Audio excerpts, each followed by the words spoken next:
So 4 months as a GTA YouTuber, what have I learned and what things have surprised me? But before we get into today's video, please make sure to like and subscribe. I'm trying to get to 10,000 subscribers, so any help you can give is massively appreciated. So what have I learned and what has surprised me the most? Now the first thing I want to say is the GTA community is definitely one of the strongest communities on YouTube. Without a doubt. A massive thank you to Mino and Alexander for helping me with my Discord. So when I first set up my Discord, I'd never really used Discord before. I had it, I downloaded it, but I never used it. So when I set up a Discord, I didn't know what I was doing. I was so new to it, and they just quickly jumped in, and they've both helped me. They've helped me set up all of the servers, the bots, the moderation, everything. They've done it all for me and helped me massively, and that's rare. To get that sort of help and assistance, it means a lot. And obviously in the future, when this starts making me some money, I can then consider actually employing people to help me with this stuff, and they'll be the first guys I go to. The strength of the community has absolutely blown me away, and I just want to say a massive thank you to every single person that's watched a video, liked a video, commented on a video. Yes, I'm a small channel. A lot of people watch my videos when I thank my audience saying, oh, you don't have millions of subscribers. I know, I'm a small channel, but it means just as much to me now as it will ever mean to me in the future. The support I'm getting gets ridiculous. I'm just a guy from the UK that makes videos and something he's passionate about. And the next thing I've learned is this is hard work. I've been an editor for YouTubers for years. I've been behind the scenes working on editing the content, and I never saw the front end of it. I did passively, but I was never involved in the actual engagement with the audience, talking to the audience and getting an idea of the scale and the growth and the concepts of the channel. I was always, here's all my raw footage, here's the context of the video, get editing. That's the only side of it that I've ever been privy to. And of course the brand deals as well, I've been privy to that side, but other than that, I've always been back-end YouTube. Working on front-end YouTube has been so cool. Obviously, I quit essentially a really well-paying job to do this, which doesn't really pay me well at all. But the first thing that's hit me, no matter what the downsides are to doing this, the first thing that's right in front of my face is, I love this. This is proper fun. You guys have made this a really enjoyable experience. And that kind of takes me on to the next bit, which is the downsides. And yes, there are downsides. Firstly, I'm putting a video out every single day. And in fact, some days I'm putting out 2 videos. And then, of course, there's second channel videos as well. My second channel is linked down below. Oh, Discord. The second channel is linked down below if you want to go and check that out. The second channel is nothing to do with GTA. It's just me waffling about stuff. It's literally called Cyber Waffle. So my days usually start the day before. So after a video goes live, I then start researching the next topic. I used to write scripts and script my videos together, but now what I've realized is it's good just to have talking points, because sometimes my mind goes off on a tangent, and 9 times out of 10 I cut that out in the edit, but sometimes I keep it in because it kind of makes sense. But yeah, I usually have talking points that are kind of based around a script. I do some research, I tie it all together, then I close my laptop for the evening, go to bed, wake up the next morning and start the recording process. And also, because I've done the script the day before, it gives me a chance to relook at it with a fresh set of eyes and make some decisions about whether I want to change anything. Then obviously it's the recording the videos, it's the thumbnails, titles, tags, descriptions, doing all of that YouTube backend stuff, getting it live, and yeah, putting the video out. So for me, it's like a learning curve. It's a constant evolving process of managing time. But of course, this is 18, 20 hours a day sometimes, so I don't really get a chance to edit for other people. So I'm fully relying on this now as a form of income. I'm very fortunate that my previous work as an editor paid well, so I have savings. I'm selling my car to bolster up those funds to make this last a bit longer before I'm okay, I need money now. So yeah, the thing that surprised me about this is the amount of work that goes into this. It's so much, especially daily uploads. A lot of these channels with multi-million subscribers, they'll post probably once or twice a week. Because I'm late to the community, I only started this in October, so I'm quite late to the community. So I have loads of different ideas and thoughts about certain things that we've seen over the years from leaks and stuff. So I've got a whole stockpile of ideas and stuff that I want to make videos on. Certain locations in GTA Vice City that I think will be returning to GTA 6. I've done videos on that, and I've got so many more videos I want to do on that with a bit of research, looking into some of the leaks we had back in 2022 and how that could translate into the new GTA. There's so many videos. If I let you guys into my brain for 1 second, you'd want to leave immediately. It's just chaos. So yeah, that's been a big learning curve of dealing with the workload, which is, like I said, it's a negative, but the more I enjoy it, the less it feels like work. So I'm cool with it. I think in the future I'll probably have to slow down, but it'll probably speed up first once I employ an editor. But once again, I need to get the channel actually turning over some cash before I can do that. That's a long way off yet. And the next thing is comments. Like I said before, I've always worked on the back end. I've never been front end reading comments and stuff. And what you forget is in real life, you're exposed to the people Like in a shopping center, you see people and you see some weirdos, you see some normal people. YouTube is that weird platform that connects you with everyone.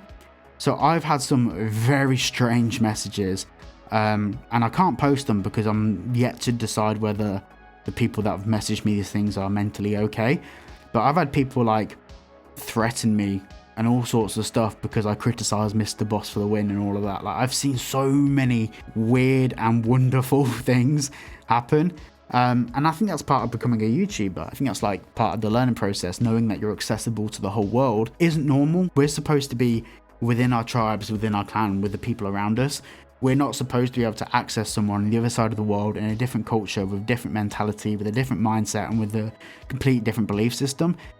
We're not supposed to extend our thought process to that. Being in this position where some of the stuff that people have said to me is absolutely crazy, it's been a bit of a learning curve, but then you learn how to manage it. You learn how to, when people say some absolutely disgusting stuff in comment sections, you're like, okay, well, I'll remove that comment and hide them from the channel because I don't think my audience should be exposed to that. So managing that has been a bit of a roller coaster, but we learn. It's all part of the learning process. And the next thing is merchandise. So a lot of people have asked me about merchandise, and it's been a bit ridiculous. It's been a bit crazy. There is merch in the works. I actually do have some merch on order at the moment just to test it. A lot of people are asking me about these glasses and the mask. The reason why I won't send people links to this is because the glasses always break. I've actually had to twist and tape cables together to plug it into a 12-volt USB supply to make this work.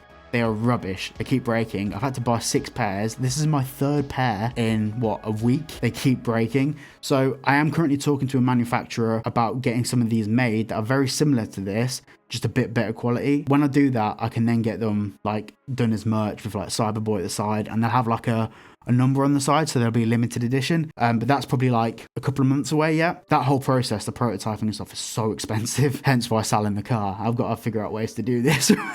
Whilst YouTube doesn't really pay that well. So yeah, I'm doing that whole thing behind the scenes. Also looking at caps and other bits of accessories, hoodies, t-shirts.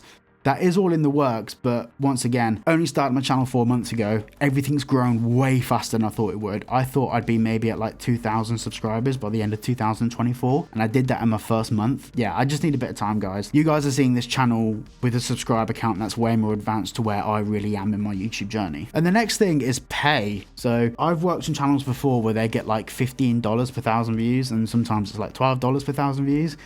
I get about $2 per 1,000 views, and that's an average. Some videos, which is annoying, my most viewed videos have the lowest CPM. So I've got videos for 70,000 views where I'm getting 70p per 1,000 views, which is so annoying. But it is what it is. It's the nature of the beast. I've come from a background where views pay more than my channel does, but it's just the unfortunate nature of being a YouTuber. You never really know. And that's why I'm currently in talks with a few brands and a few companies about doing brand deals, but I've said no to about 8 brand deals now. Because that's the thing, a lot of people don't realize. Yes, I've only got 7,000 subscribers, but this time last week that was only 6,000, and maybe in a couple of days that'll be at 8,000. So the channel's growing really quick, dramatically quicker than I ever expected. But I'm also, my monthly views are nearly 1 million views a month.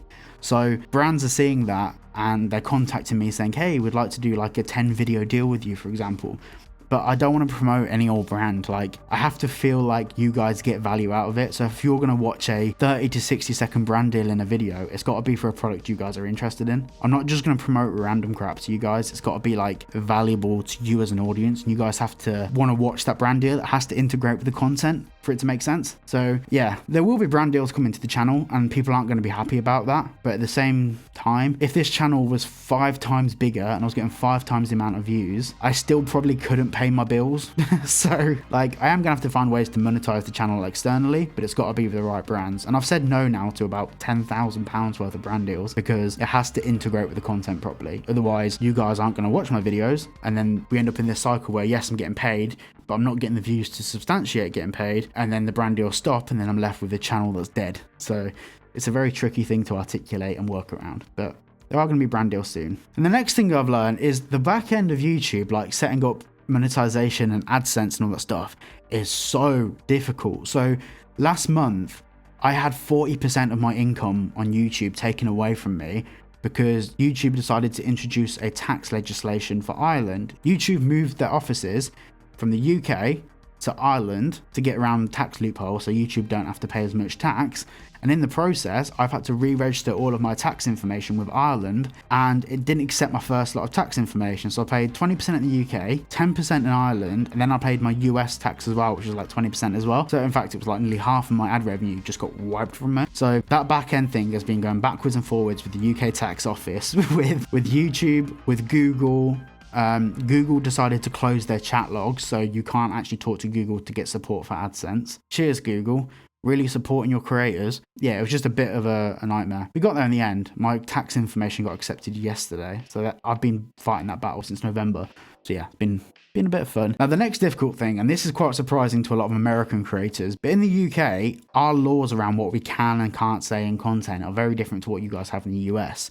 So for example, I wanted to do a giveaway where I linked it to a third-party platform where people can subscribe to YouTube, follow the Instagram, and join the Discord. Like those three things would then get them entries into a competition. But I started reading through the terms and conditions, and the laws in the UK for GDPR have changed, but also in the US, you have laws for every single individual state.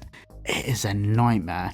So I had to pay a solicitor to look at it for me, which by the way, solicitors, I'm in the wrong industry. They charge so much. So I've had to pay a solicitor to look into it for me. I'm thinking maybe end of this month, maybe in March, I'll do like a giveaway or a competition where you have to subscribe to my other platforms, not this YouTube channel. But once again, it's just the legal stuff around it, which is an absolute nightmare. All of this stuff that you never think about is always the biggest problem. And I can't spend like a day or two working on these problems because that's a day or two where I'm not posting content.